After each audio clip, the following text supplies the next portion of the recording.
Cadeira do meio. Team Growing. Team Growing é um treinamento novo que a DarkWorks está lançando. Vem de uma série de práticas que eu e o Manuel, que é quem dá o treinamento comigo, costumamos utilizar para desenvolver equipes auto-organizáveis.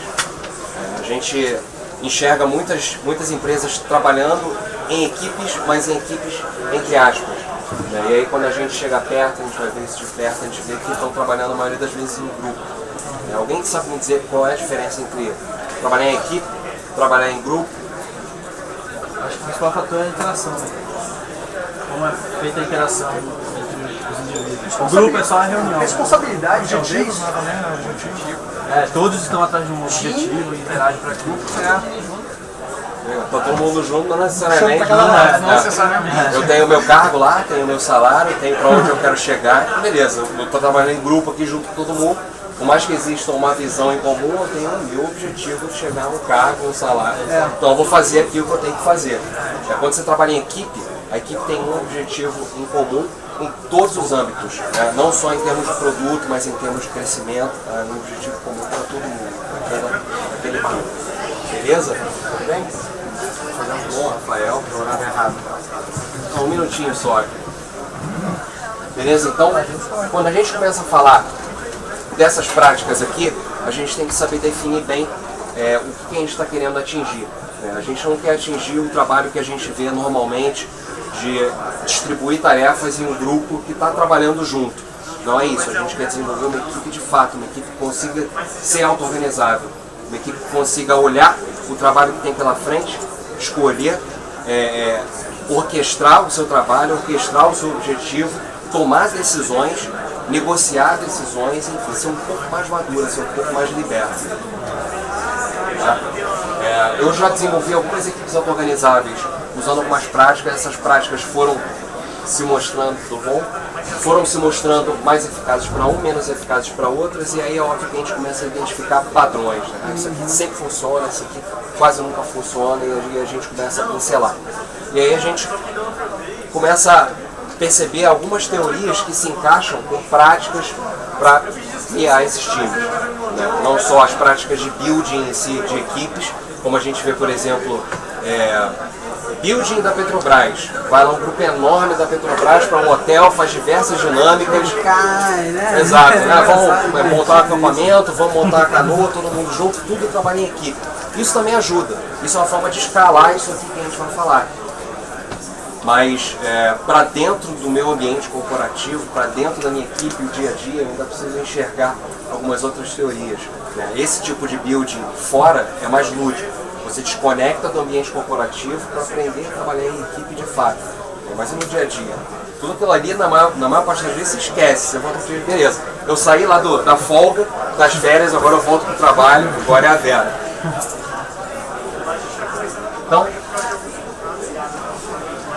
o que é o building, o que é o growing? Quando você junta pessoas para trabalhar em conjunto, na maioria das vezes elas próprias não se conhecem. Ou então vieram de algum lugar e já se conheciam, enfim, alguns grupinhos se juntam, na maioria das vezes não se conhecem. O que a gente quer atacar com o growing é justamente esse pedaço que vai gerar conflitos, conforme a gente vai ver aqui na parte de modelos que vem daqui a pouco. Tá? Então é um set de práticas, é um set de dinâmicas que vai ajudar as pessoas a se conhecerem e transpassar a parte de conflito que você tem quando você começa a gerar uma equipe, quando você começa a desenvolver uma equipe. Que é o conflito de interesse, conflito de experiências, o que eu faço é melhor do que o que você faz, então pode ter uma negociação, qual o background do cara, qual a experiência do cara, pelo que ele passou. A gente dedica muito pouco tempo a ajudar a nossa equipe a enxergar o background de cada um. Geralmente as pessoas são juntadas, você tem um projeto, o projeto é esse, essas são as tarefas, vamos embora, o objetivo é esse. Espera aí. Essa questão me chamou a atenção das duas equipes, quando fala de uma equipe auto-organizável, uma equipe ideal que está falando, é uma equipe, pessoas trabalhando colaborativamente muito bem, com um objetivo muito bem determinado. Sim. No âmbito de uma organização maior, você está dizendo, temos um objetivo comum que é dobrar o faturamento da Cileio Quando. Essa equipe da empresa inteira, vamos dizer assim, ela pode ser quebrada em grupos que vão trabalhar, por exemplo, lá em fazer o meu middleware, ter um objetivo específico pequeno, mas esse grupo pode nascer de dentro da equipe toda. Sim, perfeitamente. E esse grupo vai ter o seu objetivo. Ele passa a se tornar uma equipe quando ele tem um objetivo comum de trabalhar um pedacinho da empresa que tem ligação com o objetivo macro da empresa inteira, que está sendo distribuído em diversos outros objetivos. Então você para pensar, você cria uma rede dentro da empresa, tanto de pessoas quanto de objetivos, para atingir um objetivo maior. Na hora de formar esses grupos, assim, pela tua experiência, uma pergunta que eu tenho lá a minha opinião, mas de forma de pergunta, tu acha que o gestor, ele vai olhar as pessoas e saber quem é a melhor pessoa e montar uma equipezinha e dizer, agora vocês vão trabalhar super bem? Ou existe uma outra dinâmica para a gente conseguir chegar nesse lado que eu acho super desafiador? Ele precisa, é o que eu estava falando até mais cedo no Open Space, de meio-dia, ele precisa ter um background coerente para fazer esse tipo de coisa, um background mais psicológico. Entender quais são os perfis que estão ali naquela equipe, esses caras podem trabalhar bem. Por mais que exista o risco do erro, porque existe, você pode ler errado, mas ele tem que saber o que ele está colocando, como é que ele está compondo aquela equipe. Contexto do projeto também. Né? Sim. Ele não vai pegar algum skill mais direcionado. Sim, existe uma questão no Management 3.0, que é a questão da diversidade. A tua equipe tem que ser diversa. Ela não pode se tornar anárquica, mas ela tem que ter uma diversidade tal que uma força compensa uma fraqueza dentro daquela equipe. E gerenciar como o Google, ter o funcionário tem a prerrogativa, se ele quiser, ele muda de projeto a cada mês e meio. Sim. A Globo.com costuma fazer isso. A cada 3 meses eles liberam uma pessoa para trocar de equipe. Se quiser. Exato. E aí se a outra pessoa da equipe destino também quiser. Pô, fulano, eu quero ir pra tua equipe. Tu quer vir pra minha? Ah, não quero não. Então, aí tu tem que fazer um lobby, né? Aí a equipe onde você tá tem que trabalhar muito bem, porque se existe essa oportunidade, significa que toda a equipe tem que ser boa de se trabalhar. Para todo mundo querer trocar e querer conhecer um pouquinho dos pedaços da empresa, dos pedaços dos produtos. Tá? Sobre essa questão que tu comentou de background aí, Sim. tu falou que seria importante deixar mais claro o background de cada um. Sim, muito. Que é o que menos se faz quando você começa um projeto. As pessoas fazem muito bem a criação de uma visão, porque é muito fácil, né? O projeto tem tal objetivo, então a visão é essa. Tá bom? Quem quiser sentar aqui no alto, eu deixo, hein? Eu não vou usar. É muito fácil você criar um objetivo de um projeto. É muito fácil você ter essa visão. Então, eu tenho esse produto aqui. De processo já não é tão fácil. Na maioria das vezes, as empresas não têm um processo definido. Quando tem, são uma empresa muito grande, precisaram fazer isso e partiu do administrativo, dificilmente partiu de um produto, partiu de TI. Então, mas na maioria das vezes não tem um processo definido, já demora um pouco mais. Pessoas, nem se fala. A gente já parte do pressuposto que aquelas pessoas que estão ali se juntando já sabem como trabalhar, as pessoas vão se entender sozinhas, é só partir para o almoço, não é só isso. A gente tem que esclarecer muita coisa de cara. Isso vai facilitar um pouco a cola social que vai existir entre essas pessoas. Então é para isso que funciona o building, para isso que funciona o growing. Por que o growing? Quando eu estou criando uma equipe nova, eu vou fazer um building, eu vou construir aquele relacionamento entre aquelas pessoas e entre o objetivo da empresa. Então o relacionamento das pessoas com a empresa e das pessoas entre si. O growing é porque isso continua acontecendo. Não é só um evento e para ali.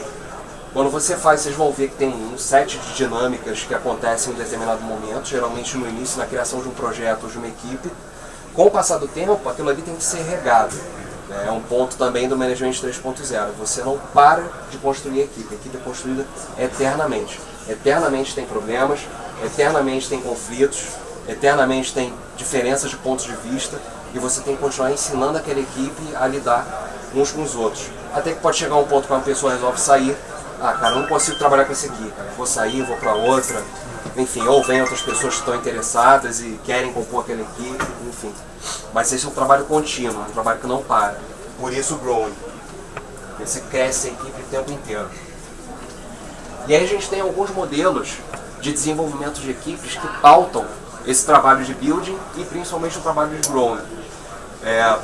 Não dá para escolher um único modelo de desenvolvimento de equipes. A gente passa por alguns durante o treinamento Eu vou mostrar aqui o modelo de Tuckman, não sei se todo mundo conhece, e o modelo das 5 disfunções. O que acontece? As equipes passam por momentos diferentes. As equipes passam por fases diferentes. Dependendo do momento e da fase, você pode olhar para um modelo e ver que práticas que aquele modelo sugere se encaixam melhor naquele momento, para aquela equipe, para aquela fase, e de um outro modelo não se encaixa tão bem, mesmo sendo aquela fase que você está identificando. Estou no início de uma equipe, criando uma equipe nova. Um modelo diz para tratar de uma forma, outro modelo diz para tratar de outra. Aí você olha a tua realidade e diz, isso aqui se encaixa melhor. Então vou seguir esse modelo aqui nesse momento, e aí vamos ver se eu consigo sair um pouquinho para a segunda fase do modelo, para o segundo passo do modelo. Baseado no Ford, na história. Exato. É o que eu vou colocar aqui. O modelo de Tuckman, ele diz o seguinte: toda equipe passa por esses passos aqui.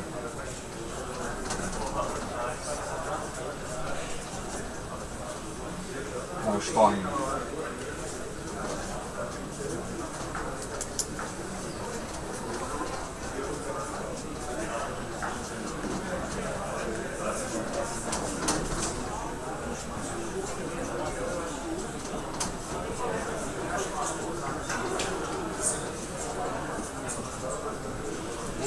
Passo que alguns ignoram, que é a partida. Então isso aqui é Tuckman.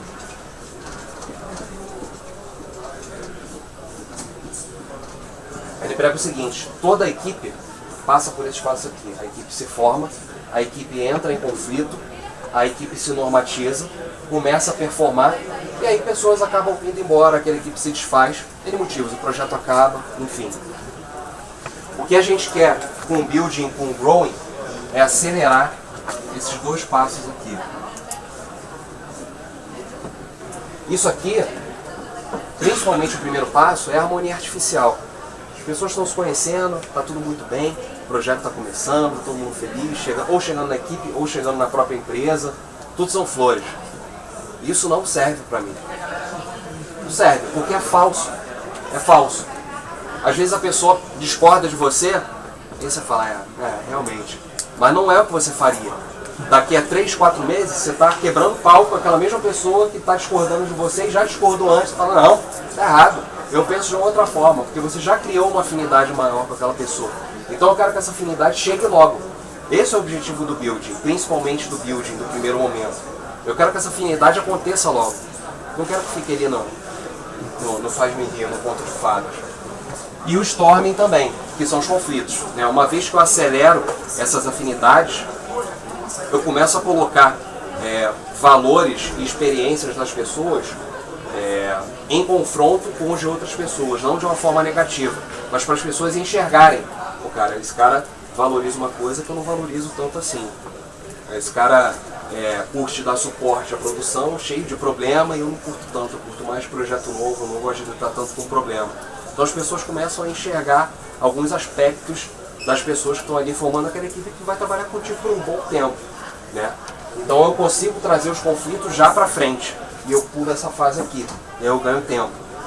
Beleza, eu tirei a harmonia artificial que existia ali naquela formação. E aí eu começo a normatizar isso, O que é essa normatização? É um conjunto de regras? Não vou escrever nada. As pessoas por si só criam regras. O ambiente complexo, por si só, já cria suas próprias regras. Então a partir do momento que um valor vai atingir o outro, de uma outra pessoa, as pessoas vão conversar. Pô, cara, não precisa se comportar assim. Quando for assim, faz de outro jeito. Tá? E os princípios vão se formando ali, como é naturalmente. E as pessoas vão se entendendo normalmente. E aí é preciso também educar as pessoas para fazer isso da melhor forma. Por isso também o building. No building eu ensino as pessoas a lidar com conflitos, por exemplo. São algumas das discussões, algumas das dinâmicas. O que é um conflito? Quais são os níveis? Como é que eu tenho que lidar com cada nível? Porque aí a pessoa enxerga o conflito, geralmente a gente fica perdido. Putz, está dando problema, as pessoas estão discutindo, o que eu faço? Então quando você sabe o que acontece num conflito, você consegue enxergar exatamente acontecendo, putz, o nível está subindo, tem que manter o nível baixo. Você sabe o que fazer, do seu jeito, mas você sabe o que fazer. Um outro modelo que a gente usa também é o modelo das 5 disfunções.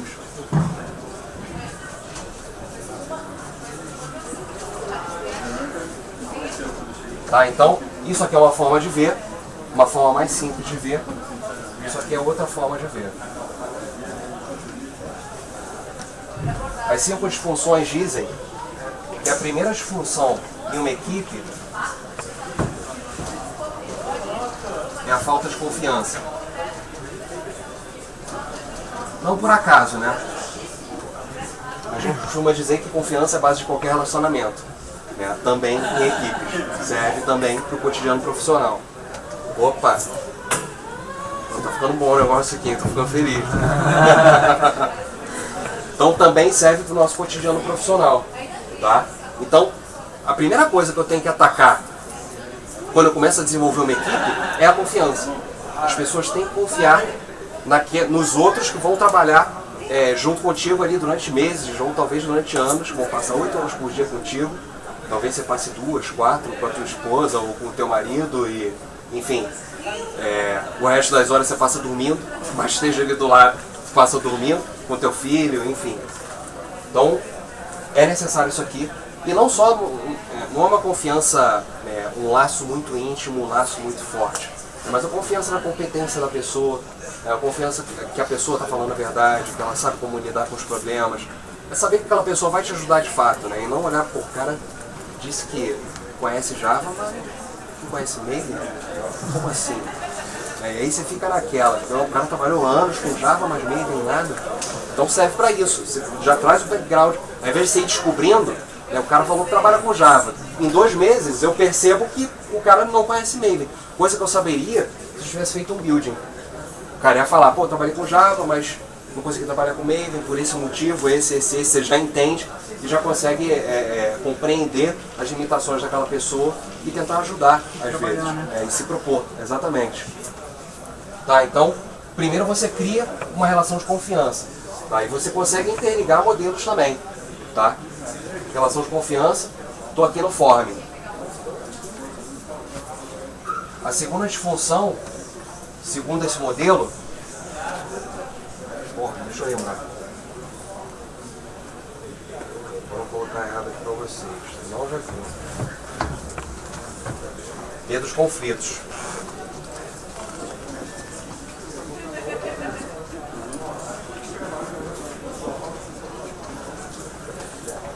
Quando existe aquela harmonia artificial, as pessoas evitam o conflito. Tá tudo muito bem, não vou discutir com o cara, eu não conheço o cara, não sei qual a experiência dele, não sei o que ele sabe, o que ele não sabe, não sei o que ele está passando em casa, não sei quais são os problemas, então beleza. Vai que ele é lutador de MMA, né? Vai que é, né? Então deixa o cara quieto ali. E aí você vai acumulando isso, e é ruim. E aí você começa a criar um julgamento sobre a pessoa. O cara nunca faz aquilo, mas você também nunca para conversar com o cara. Nem pergunta por que ele não faz. Exatamente. Por quê? Quer dizer, fica aquela coisa artificial e aí você simplesmente vai resolvendo. E aí fica um monte de coisa que podia ser tratada ali. Como é que você faz com a tua família, né? Você se emputeceu, você vai falar, cara, gostei, achei ruim. Né? E aí, no trabalho você se segura, né? E desconta na família, porque se somatiza, vai descontar em casa. Desconta ali, na hora, né? Então quando você... Posso fazer uma pergunta? Pode. Esse relacionamento artificial que você falou de acelerar esse processo. Sim. Mas qual seria? Dinâmica, alguma coisa assim para acelerar? Para acelerar você precisa que as pessoas se conheçam mais. Criar isso aqui. Para tirar essa harmonia artificial, você precisa que as pessoas confiem umas nas outras o suficiente para passar pelos na conflitos. prática, o que você sugere para a gente fazer uma dinâmica? Vou chegar. Tá? Então, trabalhei a falta de confiança, eu consigo começar a trabalhar o medo dos conflitos. Quer dizer, as pessoas não resistem mais aos conflitos, já confiam em si, já confiam nas pessoas que estão ali e conseguem discutir. Tá? Uma prática para ajudar a resolver isso.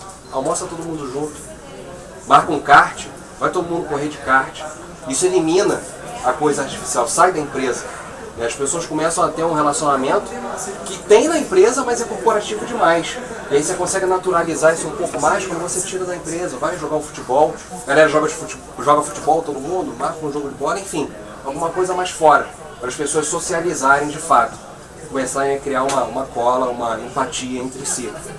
A gente, eu gosto de uma questão que você falou, a gente, na empresa, a gente promove uns jogos, um torneio de futebol. Sim. Certo? No primeiro torneio que a gente faz, fazer entre departamentos. Sim. A partir do segundo é só misturado, faz um sorteio entre todos os departamentos, os times são sorteados aleatórios, você não sabe nem com quem você vai jogar. No começo o pessoal deu um conflito danado, falou, cara, como é que eu vou jogar com um cara que eu não sei, não conheço, Que vai ter doideira, um brinde né, com ele cara? dentro do campo, como é que eu vou chamar o cara e tal. Muito E hoje o doido, é trem deu muito certo, doido. entendeu? E aí, o que tu achou no final das contas? Não, deu certo hoje, tá? A galera se conhece, a gente nem se conversava, nem se via na empresa, tem cara que nem se via, nem sabia que trabalhava lá. Tem cara que a gente até brincava, o cara chegou assim e falou, moço, esse cara que você contratou pra jogar no campeonato. Trabalha em empresa de TI? Entendeu? E o cara era da empresa, cara, antes estava lá. Hein, amigão, você trabalha em empresa de TI? Não, de sistemas. Arrumar gente que joga futebol em empresa de TI é a coisa mais difícil. Videogame, vai. Mas Campeonatozinho FIFA. FIFA. já trabalhei Pode em ser. empresa que é churrasco, pizza, a galera Pode marcava ser, só pra comer. Não, mas aí faz alguma Tem coisa, churrasco. faz campeonato, sei lá, de pesca, que seja. E na outra era Olimpíadas da empresa. Tinha uma- Aí as mulheres era queriam falar Olimpíada assim, da eu não empresa. jogo nem futebol e eu nem jogo videogame. É. Se vira, arruma alguma coisa, um churrasco, Nessa não Olimpíadas sei. da empresa Vai ter que era incluir todo mundo. poker, Se tu tá numa- videogame, aí tinha dadinho, sinuca, o pessoal saía, ficava um... Você tá numa equipe onde o medo do conflito tá pegando, quer dizer, o pessoal tá cheio de dedos, assim, pra tratar um pro outro. Eu acho que como gestor, cara, o teu papel talvez começar o dia ou fazer uma reunião diária, expor os problemas, quebrar o pau com todo mundo, ou que seja individualmente, mostrar para as pessoas que a gente tem que se enfrentar. E o ponto-chave, depois que terminou de se enfrentar, aí você faz uma confraternização. Não estamos querendo destruir o outro, estamos querendo resolver o problema do outro. E as pessoas têm que se Aí sentir agora nós seguras, vamos né? sair para almoçar todo mundo. Sim, sim, sim. Também é uma. Se ele sabe que a gente quebrou o pau, não aconteceu nada, ninguém foi demitido, não morri. E o mais importante de tudo, que liga com o que você falou, é honrar o que você fala. Se você fala que não vai acontecer tal coisa, então que tal coisa não aconteça. Porque isso também acaba minando a confiança. Por mais que você construa num building, se você começa a não fazer o que você fala, as pessoas já começam a desconfiar tudo de novo. Aí já começa a minar, e aí você volta lá pra baixo, e quando volta, é muito mais difícil de subir de novo. Porque você desconstruiu tudo. E aí a gente, quando pega a desconfiança, já complica, bem mais. Só que assim, eu penso um pouquinho no que às vezes quando a pessoa vai conversar com a outra, quem tá, o aprender a ouvir, né? Porque às vezes eu posso pensar assim, pô, esse cara aí tá falando sobre questionando minha competência técnica por causa de alguma falha que às vezes foi besteira, né? Algum processo. Então acho que esse processo de conversar, de ter essa intimidade que é muito importante, porque para o cara perceber que ele não está questionando o teu quesito técnico, porque se tu está na empresa, tecnicamente você está capacitado a estar ali. E não vai ser algo que vai ser demitido por causa disso. Ele Né? pode passar para esse cara que está sendo questionado, que ele está seguro dele, que o gestor sabe o valor dele. Sim. Que ele não está sendo bagunçado assim, na frente da equipe, perante a empresa. O papel do gestor também é mostrar que tem essa confiança nele. Tive um time em que eu peguei tinha um sênior e um mais pleno. O pleno ele estava com tanto medo de trabalhar no time, é verdade, medo, em que ele não desempenhava, ele não performava no time. Então, cara, a tarefa ficava com ele lá e ele não ia. Aí, o que aconteceu? Eu tive que chamar ele de canto, conversar, pô, cara, o que tá acontecendo? Cara, para de ter medo, o máximo que acontecer é dar pau. Fica tranquilo. O máximo que Às acontecer vezes é você- errar. Às vezes Talvez eu vou quebrar isso de mostrar que você também erra, que você você como facilitador, né, talvez, para quebrar o gelo do cara, assim. Por isso growing, né? Não só o building, por isso growing também. Às vezes você tem situações em que o teu time está performando muito bem, eles quebram o pau entre si, mas é um ambiente seguro, a coisa anda, e o novo não sabe lidar com aquilo. E ele fica assustado. Cara, os caras se xingam, dá problema, o cara fala, pô, tu fez merda aí, né? E aí tu fala, pô, caraca, o cara vai falar que eu fiz merda, eu sou novo, e aí? Vou acabar sendo demitido. Por isso o growing. Para você ajudar também a abrir espaço para esse cara. As pessoas não podem só olhar para o seu ambiente e ignorar fatores externos, como a chegada de uma pessoa nova, por exemplo. Tem que saber lidar com isso também, a equipe tem que saber lidar com isso. Alterar o seu comportamento, ser mais resiliente. é legal, pô, tá chegando um cara novo, a gente quebra o pau aqui e tal, mas a gente tem que ficar atento porque ele pode ficar assustado. A equipe madura tem que sacar isso e saber abrir. Isso, por exemplo, uma das coisas que eu também sofri nesse mesmo time, depois chegou um cara novo, me fodeu geral. Aí era a minha inexperiência, né? O time fazer parte da. Participar da contratação, e você acha, o que você fala um pouquinho disso, assim, para como inserir esse novo membro no time, para quebrar esse gelo? Eu acho que ajuda, porque as pessoas criam uma empatia com a competência da pessoa. Quando o time participa do processo seletivo, conversa, já conhece a experiência, faz parte do growing. Você não vai fazer um processo de building todo de novo. Então você pega a equipe e eles já passam a escolher os seus próprios membros.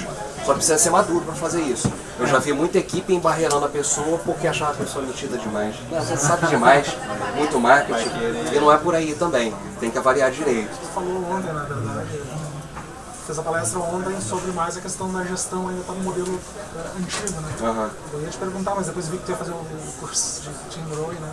Que é justamente o seguinte, ok, os gestores estão no modelo antigo, mas às vezes muitas das equipes, sejam pessoas novas ou antigas, às vezes até novas, elas estão no modelo também antigo. Tu pega times assim que, cara, eu não quero entender o negócio, eu não quero entender o que eu estou fazendo, eu só quero que entregue o que eu estou fazendo e trabalhar dentro. Só trabalha aqui. Eu não sei se eu quero sair meio-dia, voltar no e-mail, eu não quero. Então assim, é difícil isso. Eu ia te perguntar aquele dia, eu digo, não, vou deixar pra hoje, porque é justamente isso. Se bate muito no gestor, mas se esquece também que, cara, as equipes estão entrando e elas às vezes vêm com modelos antigos, né? Sim, mas por que se bate muito no gestor? E principalmente nos donos de empresa. Porque eles são responsáveis por fazer isso mudar no final das contas. Isso foi uma mentalidade criada por eles mesmos. Então agora eles têm que começar a desfazer e começar a dar o exemplo, porque eles são a liderança. Por isso se bate muito na gestão. Isso vai acontecer de chegar gente assim, muito ligada em cargos, em salários, como é que eu chego, como é que eu galgo isso e aquilo. E as coisas são diferentes hoje em dia. E os líderes têm que saber lidar com essas diferenças e assumir, bater no peito e falar, cara, vai ser assim, aqui funciona dessa forma, e vamos lá, vamos embora, vamos experimentar, fazer diferente. Uma equipe já existente, por exemplo, pega uma equipe que já hoje trabalha num legado, daqui a pouco esse legado está sendo migrado para Java, para .NET, que seja. Uhum. É o mesmo processo? Sim, de uma forma diferente. Geralmente eu faço uma grande dinâmica com equipes que estão se construindo. Nesse caso, a equipe está mudando de já se odeiam. De contexto. Já se odeiam. Já tem todo. Tipo, tô acostumado a trabalhar em silos. Tu já tem todo. Eu fiz um processo de building com uma equipe que juntava infra com desenvolvimento. Nossa, Infra dava suporte à produção, desenvolvimento fazia as coisas novas. Então era inovação versus estabilidade. Faltou até os DBA. Qual foi o grande barato desse building? As pessoas conseguiram entender a visão de estabilidade de infra e a visão de inovação de desenvolvimento e conseguiram mesclar essas coisas. Tanto que a equipe existe até hoje lá na Globo.com, trabalha com a iniciativa de cloud computing deles e estão abrindo, estão open source, o negócio está crescendo absurdamente, está caminhando bem pelo que eu estou vendo. Então, sabe, às vezes você não tem o menor conhecimento de por que a pessoa pensa daquela forma, e é muito simples isso, é chegar e conversar. Sabe? Então é colocar todo mundo junto e conversar sobre isso junto. Como é que o cara pensa, qual o background do cara. E aí você vê que o cara era ex-militar, aparece isso. Não, era ex-militar, trabalhei o tempo inteiro, era piloto de avião e tal. E aí você entende por que ele se comporta de tal forma, coisa que talvez você não quer saber.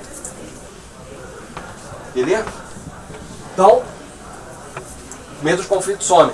As pessoas começam a conseguir lidar melhor com seus conflitos, sabem como se comportar diante dos conflitos, sabem como resolver. É o sonho das empresas grandes, né? Olhar para a startup e falar, puta, esses caras performam.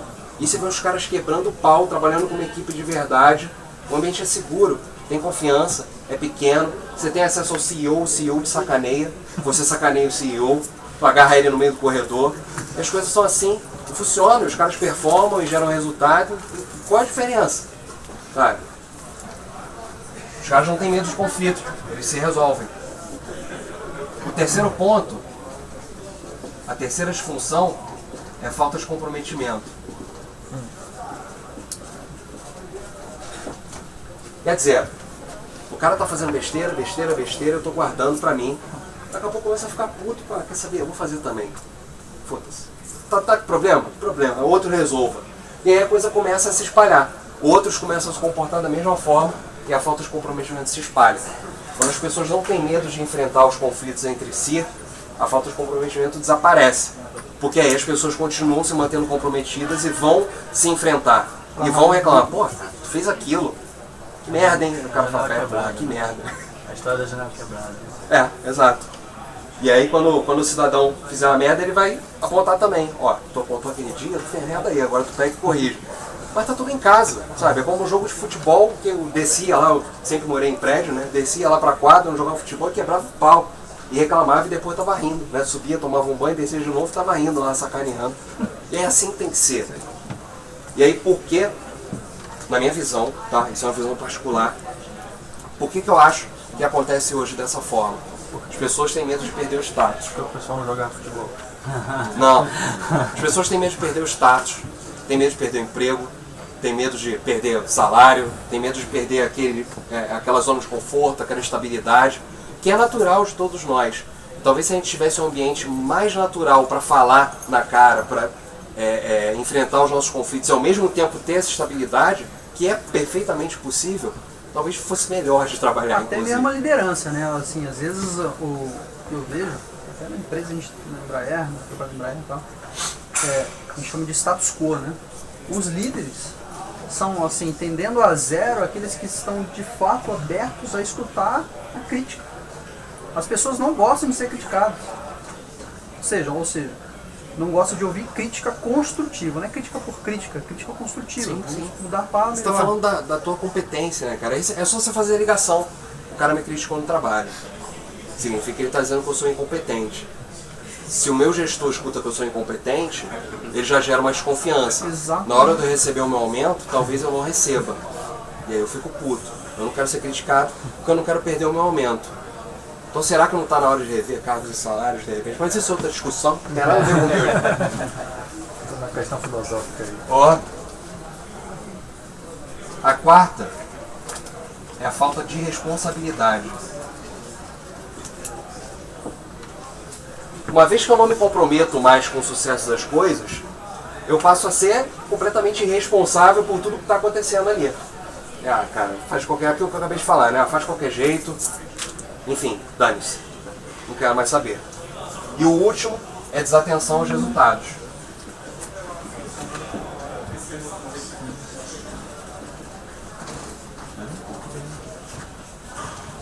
Cara, tu já introduziu bug 3 vezes e bugs diferentes consertando o anterior. Cara, tá nem percebendo. Tô aqui, eu conserto um, aí vem outro, eu conserto outro. Quer dizer, o cara não tá nem se ligando o que tá acontecendo, sabe? Tá completamente desconectado do produto, do projeto, não quer nem saber. Tá? Então, além de olhar para os modelos em separado, a gente também pode trabalhar com eles em conjunto. Tá? Tudo isso aqui que eu acabei de falar, que fala de um processo inteiro, eu posso usar só no Form, que é um processo de building. Ou então, eu posso usar aqui no Journey. O pessoal está indo embora, outras estão chegando, eu trago isso aqui à tona de novo, relembro. Ó, galera, é assim, eu converso com aquele cidadão, talvez em par, enfim. Começo a relembrar as coisas para as pessoas começarem a ficar conectadas, ficar na mesma página. Tá? Conforme eu vou resolvendo da base para cima, no final das contas, eu tenho uma equipe que é a famosa equipe autogerenciável, não auto-organizável. Auto-organizável precisa de alguém para olhar isso aqui, que é o gestor, que é o cara que facilita a performance. Ele não é o cara que vai cobrar, mas ele é o cara que está mostrando como é que está a performance. Só tem bug ali, ó, a gente entregou tal e a nossa média tal, o que está rolando. Então ele está facilitando esse tipo de visibilidade. A partir do momento que eu tenho uma equipe madura o suficiente para olhar para isso aqui, aí eu tenho a minha equipe autogerenciável. É a minha equipe que não precisa de um gestor o tempo inteiro. Por mais que eu queira deixar um gestor disponível para eles, não preciso o tempo inteiro. É aquele equipe que olha, pô, esses caras sempre se resolvem sozinhos. Os problemas acontecem e nem aparecem. Precisa de maturidade? Sim. Eu não vou falar que isso acontece com uma equipe júnior, como alguns falam. Não, não acontece. Precisa de maturidade. Aí você pensa num time de futebol, né? Você pensa lá numa seleção brasileira. Vamos manter a base, né? O que é manter a base? As pessoas mais experientes Então precisa de um grau de senioridade para puxar também. Beleza? Eu falo pra caramba. Então, além desses dois modelos, existem outros modelos que vocês podem pesquisar. Tem o modelo de Heckman, tem o Drexler Sibet. Todos eles vocês conseguem ter uma noção de em que momento eu vou lidar com o que dentro da formação ou dentro da vida da minha equipe. Tá? A gente trata uma equipe como se fosse um jardim. Né? Flores aparecem, morrem, outras aparecem e assim vai o tempo inteiro. É uma cultivação. No Management 3.0 fala mais sobre essas... Não sobre esses modelos, mas fala sobre essa cultivação de uma equipe. Legal. Manter regando. Não acaba, não acaba. Nós vamos falar, pronto, fiz o building. Acabou. Não acaba. É o tempo inteiro. Beleza. E aí toda equipe precisa, no final dos contos, de um direcionamento e manter a sua motivação ativa. Né? A gente precisa entender o que traz a motivação para aquelas pessoas e como é que a gente vai direcioná-las. Qual a visão da minha empresa, onde a minha empresa quer chegar, onde o meu projeto quer chegar, qual a visão do meu departamento que liga na empresa. As pessoas precisam ter isso muito claro e, por incrível que pareça, nem todas têm. Já participei de alguns projetos, inclusive recentes. Hoje eu sou desenvolvedor, já fui coordenador, voltei a desenvolver. Tá maravilha, mas estou sempre em TI, isso é o que importa. Na maioria das vezes, a galera não sabe qual o objetivo de um projeto. Eles recebem um cronograma, fala, cara, as tarefas são essas aqui. A arquitetura é essa, vai ser em .NET, essas aqui são as telas. E aí você consegue ter uma noção do que o cliente está querendo. Mas beleza, que benefício que isso vai trazer para o cliente? Né? Que valor que isso vai agregar para os clientes do meu cliente? E nem sempre os desenvolvedores se importam em saber isso, porque é uma cultura já criada. Eu só recebo o que eu tenho que fazer, faço, sou pago por isso. Mas será que está saindo tão bom quanto se eu soubesse o que isso gera lá na frente? E eu tivesse o interesse de saber o que isso gera lá na frente? Não tivesse medo de perguntar, de questionar? Eu vou virar para o meu gestor e falar assim, cara, eu não estou entendendo onde você está querendo chegar com esse produto. E aí? Será que o cara vai ficar puto comigo? Falando, pô, vai questionar? Vai me questionar? Por que você vai me questionar? Quem é você? Exatamente. Vai, cara, porque você precisa fazer o seu trabalho e ir lá saber o que é de fato e trazer pra gente. Ou levar um de nós, ou levar um par, enfim. Mas é importante saber direcionar a galera. E saber o que motiva também. Autonomia, maestria, conhecimento, os famosos pontos do drive lá do Daniel Pink. A autonomia já puxa tudo. E é bem importante. Se a equipe tem autonomia, é claro que existem fronteiras, né? Eu não posso fazer de tudo dentro da empresa. Exato, mas se eu tenho autonomia para decidir o que me impacta diretamente, eu consigo ir atrás do conhecimento, porque eu vou precisar dele, e no final das contas eu sou o maestro do que eu faço. Né? Então uma coisa está ligada à outra. Então a autonomia é extremamente importante para a galera. Claro que dentro dos limites que sempre vão existir. Existe um CEO que tem uma visão, que precisa de um certo resultado para chegar a um tal lugar, isso tudo tem que estar aberto, é importante, não é a Bangu, né? Não é a minha empresa. Se eu quiser eu monto a minha e aí eu direciono do jeito que eu achar melhor, mas é uma empresa de outra pessoa. Tem uma coisa assim, quando chega mais ou menos nesse nível, por exemplo, eu desenvolvo praticamente sou um solo, né? Trabalho sozinho para uma empresa. E o cliente ele chega para mim e eu conheço o negócio do cliente, então não sou intimamente conheço. Então ele pega e fala, eu quero fazer isso. Aí eu viro assim, e eu conheço o negócio e falo, olha, não é tão legal. Ele põe toda a firula dele e diz, não, isso vai revolucionar e tal. Tá, quer, faz. Qual o tempo? Eu geralmente aumento o tempo, porque fazer aquilo me desmotiva. Entendeu? Eu me sinto desmotivado de saber que aquilo não vai dar certo e que, mesmo obrigado, tenho que fazer. Entendeu? Toda vez que tu senta na frente do computador, tu já tá pensando, porra, por que eu tô fazendo isso? Isso aqui vai dar merda e fica. Então o que eu faço? Minha técnica mesmo, eu aumento mais o tempo porque eu vou ficar desmotivado, eu demoro mais, fica chato mesmo fazer. Com tanto tesão, né? Falta o tesão de fazer. Então eu já aumento um pouco o tempo. Eu acho que a equipe, quando se joga em equipe, eu acho que entra mais ou menos isso quando a equipe conhece muito do negócio. Se isso não cria um grau de dificuldade, realmente cria um problema. Porque imagina eu chegar com a equipe e falar, pô, a gente vai fazer o negócio e todo mundo fala, putz, né? Sim, não vai funcionar. Mas eu acho que Eu já passei o por problema isso. do Gus Já é passei maior, por isso né? também. Eu acho que é uma questão até talvez a questão de tirar pedido e ser um pouco mais questionável com relação até uma analista de negócios, algo que Eu acho possa que tem fazer. que voltar naquele ponto da transparência. Porque eu acho que Tipo, se olha, não- não vai dar Deixar certo. a equipe aumentar o tempo simplesmente, eu acho que tu não A tá sendo. gente Na hoje verdade, passa você está por desmotivando teu cliente. A gente hoje passa por um erro bem grande e já vem de algum tempo, que é a equipe tem que ter uma autonomia gigantesca. Não é bem assim, porque isso vai gerar esse problema.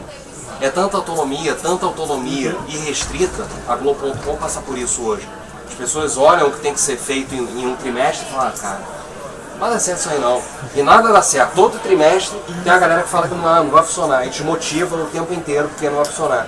Sabe? Então, a maturidade da equipe também vem dos limites que são dados e que não é de rédea curta. Cara. A gente está falando de um período que cada um recebia sua tarefa e o cara ficava, e aí, como é que tá? Não é assim.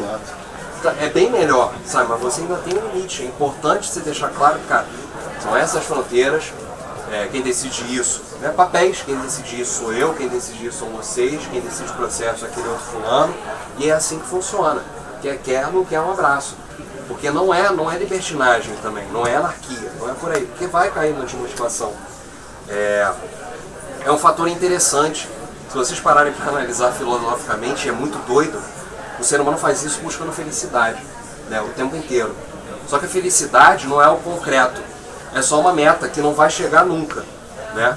E a partir do momento que as equipes têm essa liberdade de buscar essa felicidade o tempo inteiro e não chega nunca, da mesma forma que elas enjoariam de estar naquela empresa porque são muito presas, também vão enjoar de estar na empresa porque são muito soltas. Porque não conseguem chegar a algum ponto. As pessoas vão começar a falar, cara, gestor, por que você não disse o que eu tenho que fazer? Como eu já ouvi. Eu sou muito questionador, né? O que é isso? O que você acha daquilo? Como é que você acha dessa forma? E o cara virou e falou, cara, me diz o que eu tenho que fazer. Cara, como assim me diz o que eu tenho que fazer? Sabe? Então, isso significa que tem que ter um balanço. Né? Nem 8 nem 80, famosa frase. E nesse caso do cliente falar, eu quero isso, né? Aí você, eu sou da área do X, né? Da área do X. Então você tem que perguntar para o usuário dele, assim, usar técnicas. Sim, para talvez desvencilhar da crença do próprio cliente. Que aí quando você vê esse retorno aí. É que não adianta, tipo, como eu falei, tava desmotivando o cliente, mas como é que você sabe que realmente não é bacana, não é legal? Será que a loucura do cliente é tão louca assim? Ou será que a loucura dele é o que vai fazer a diferença? Às vezes É a o que gente vai mostrar a gente também entra no nosso processo de conformismo. E às vezes um cliente ele quer falar assim, porra, mas assim não me atende. E às vezes a gente tem que falar assim, cara, eu vou ceder sim e eu vou experimentar essa loucura dele. Ou seja, comprar a loucura. Porque muitas das vezes tem gente que coloca assim, cara, você só me fala não. Não dá. Não, mas assim não dá tempo. Mas assim não dá pra fazer isso. Assim não dá pra fazer aquilo. Ou seja, Você entra quase num processo psicológico. Exato. Você entrar e já tá E aí maneiras entra- de validar uma questão dessa de design rapidamente, né? Tem uma amostra que pode ser até em produção, em pequena porcentagem, então tem técnicas. Você bota um mockup para funcionar e de repente faz um tal de sócio ou alguma coisa do gênero, valida. Você falou, é verdade, por exemplo, muitas ideias que tu vê assim, pô, o cara tá ganhando dinheiro com a roupa. Mas é a questão do feedback rápido, né? Tem que fazer é pegar o feedback rápido. E aí ele é convencido. Né? Você faz uma coisa dessa. Que é muito e o cara louco. fala assim, pô, É muita loucura ou que não, né? Ou que aquela Testando, loucura né? muito boa. E aí tu vai ficar empolgado depois. Deu certo. E aí, Tava certo. O cara tava certo, vai fazer mais agora. e aí a gente puxa o gancho para ambientes complexos, né? A gente está falando aqui de nem 8 nem 80. Ambientes complexos precisam de uma fronteira mais viva. Né? O que são ambientes complexos? Nós, por si só, já somos um ambiente complexo, sozinho. Existe uma complexidade também na forma como nós trabalhamos. Para esclarecer bem isso, costuma-se dizer o seguinte: imagina se cada célula do nosso corpo, se o cérebro fosse responsável por mandar em cada célula, em cada tecido do nosso corpo, o que cada coisa tem que fazer. Porque é auto-organizável. Cada célula sabe o que tem que fazer e faz por si só. Né? Se tudo isso fosse o papel do cérebro, provavelmente ia ser muito mais difícil, a gente ia ter um comportamento muito mais limitado do que a gente tem. Então é mais ou menos por aí, distribuir essa responsabilidade. Existem fronteiras, como é que a gente funciona, a gente se machuca, a gente quebra o osso, existem limites. Se fosse limitado, sei lá o que poderia acontecer, não dá nem para imaginar, não dá. Então, da mesma forma, em um ambiente, uma corporação formada de peças complexas, é um ambiente complexo. Desejos, vontades, frustrações, experiências, tudo isso é muito difícil de entender. Então a gente coloca uma grande fronteira em volta disso tudo, são as limitações, é assim que tem que ser aqui, é assim que se trabalha, mas ali dentro as pessoas escolhem como vão fazer, funciona como uma rede de fato. Se eu preciso ir no financeiro para resolver uma viagem, eu vou lá, não preciso pedir para o meu gestor e esperar. Não, se eu tenho uma urgência, eu vou lá e resolvo com o financeiro e faço sozinho. Enfim, esse nível de liberdade, a autonomia, não só para desenvolver, mas no meu ambiente de trabalho em si. O que eu costumava ouvir muito na Go.com é que o administrativo não é ágil, é só a parte de desenvolvimento. A galera reclama disso. Você tem autonomia no desenvolvimento, mas o administrativo não é, fala, pô, o que adianta? Aí eu fico aqui esperando, eu tenho que decidir que hotel que eu vou ficar, e aí eu não tenho ideia de que data que eu vou, porque o administrativo não responde, enfim, tem essas limitações. Então, tem que trabalhar com complexidade dentro desses ambientes. E aí, como é que eu costumo dividir a prática do building, principalmente do building, porque o growing é manter tudo isso aqui na cabeça das pessoas o tempo inteiro, deixar relembrando, fazer com que eles próprios relembrem para si, para membros novos. Primeiro, eu ensino sobre o processo, o primeiro passo do building. O que a gente vai usar para trabalhar? Se eu trabalho com agilidade, é o manifesto, vamos olhar o manifesto, é Scrum, é Kanban, o que a gente está escolhendo? É XP? Vamos começar com o Scrum, vamos começar com o XP, depois vocês veem o que fica melhor, mas vamos começar assim. Então eu deixo claro, é assim que a gente vai trabalhar, é dessa forma aqui. Depois, eu falo sobre produto. Uma vez que as pessoas sabem como tem que trabalhar, o que elas vão trabalhar, qual a visão daquele produto, e aí elas próprias podem escrever aquela visão, a caixinha do produto, como é que você imagina esse produto, todas essas técnicas que a gente conhece de produtização, até o próprio mapeamento, o User Story Mapping, fazer um mapeamento, se eu estou trabalhando com automação de processo, mapear o processo, a própria equipe, entender qual o produto que elas vão construir, entender qual é aquele projeto, eles mesmos dividirem em releases, organizarem o seu projeto, terem autonomia dentro do produto que eles vão desenvolver. A mão na massa de fato, conhecer aquele produto a fundo. E até com o próprio cliente, tá? Eu já convidei clientes, cara, fala sobre o seu produto, fala o que você espera. É diferente da minha perspectiva do que eu ouvi.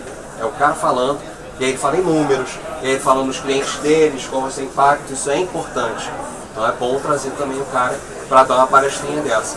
E aí você acaba de repente fazendo um elevator pitch, faz uma dinâmica de elevator pitch. Qual é a frase mínima que você coloca no seu produto para você explicar para os outros quando você encontrar? Pronto, está entendido. Então está todo mundo na mesma página, todo mundo sabendo o que vai fazer e como vai fazer. E isso é o mais importante, todo mundo na mesma página, todo mundo alinhado. Por fim, eu faço algumas dinâmicas para conhecer as pessoas que estão ali. Eu faço uma dinâmica para experiências, cada um conta a sua experiência, desde que começou, por onde passou, quais tecnologias, quais foram as frustrações, o que foi sucesso, o que foi fracasso, conta pra gente. Faço uma dinâmica sobre a vida pessoal, de onde você veio, onde você nasceu, quantos filhos tem, quantos irmãos, o que foi bom na tua adolescência. É importante também não colocar a pessoa em um ambiente ruim, em uma sinuca de bico. Eu não quero frustrar a pessoa. Só uma coisa leve, só para as pessoas se conhecerem melhor. E aí você sabe de onde a pessoa vem,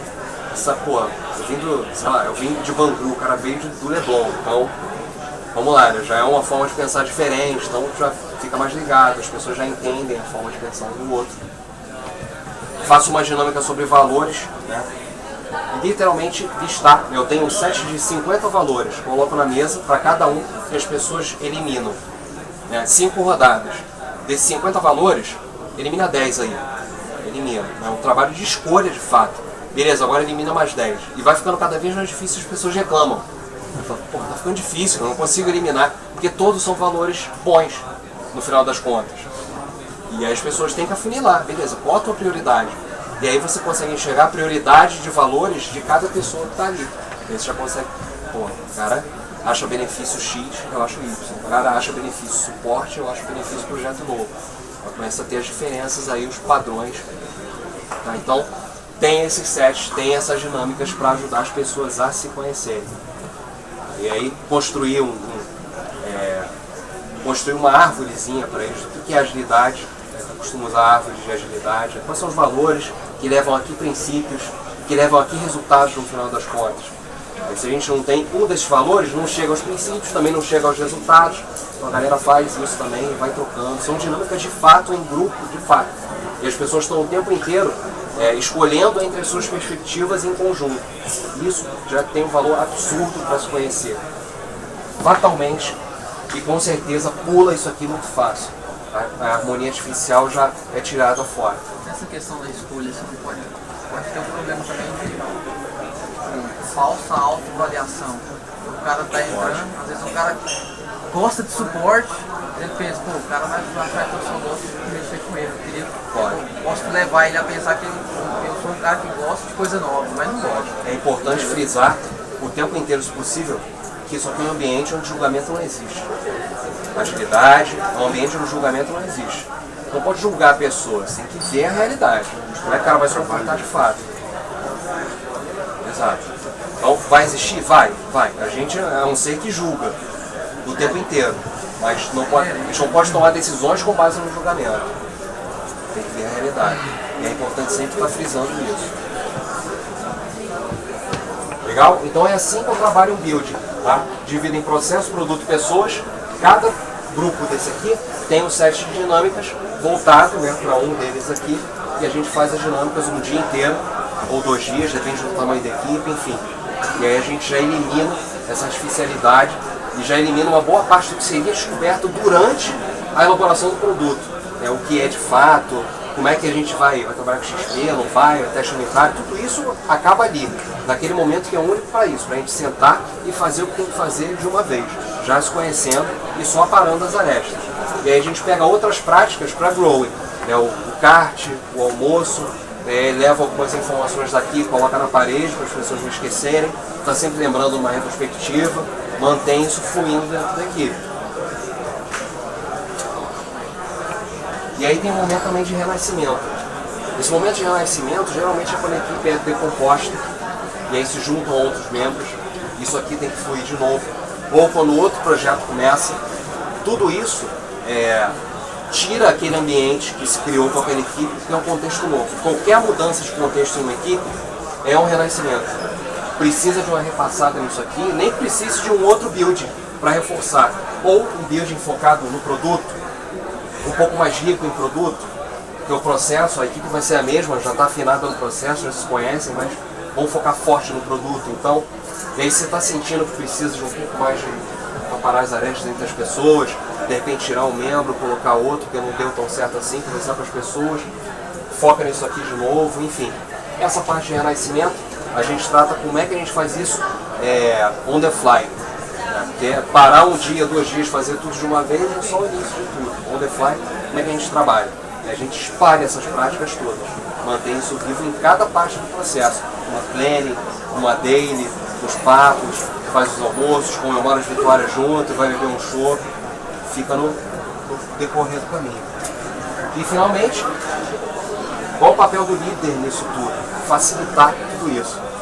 Ele não é o cara, não é o gestor que vai cobrar, que vai olhar para a performance individual, porque isso, na minha opinião, é nocivo. Com o passar do tempo, acredito que muita gente vai pensar da mesma forma, quiçá todo mundo.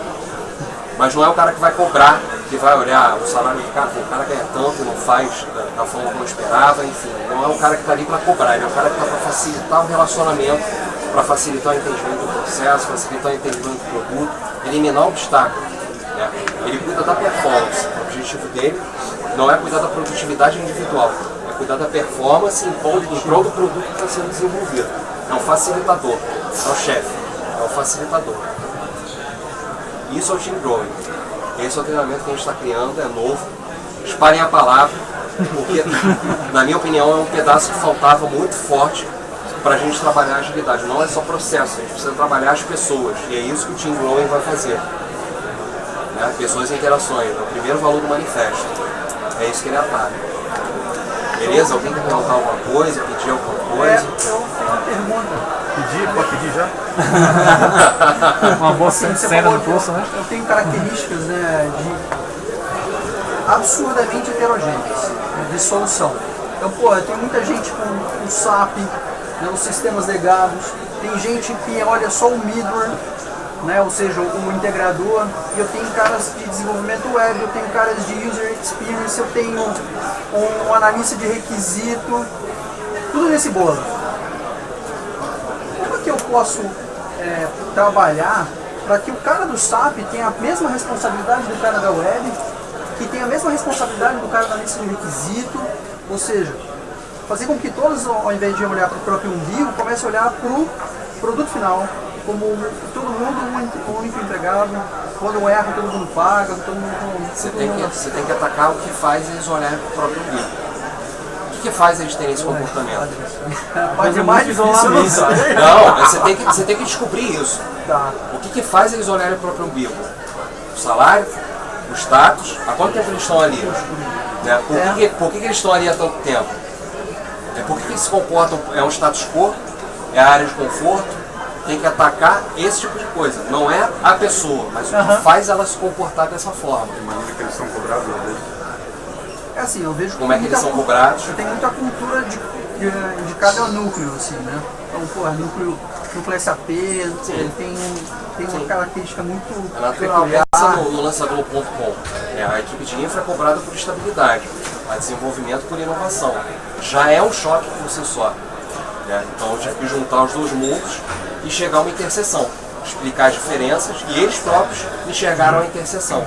E essa investigação não é simples. Eu não sei se vocês conhecem a história. Eu não vou falar pra você faz tal. Uma diquinha.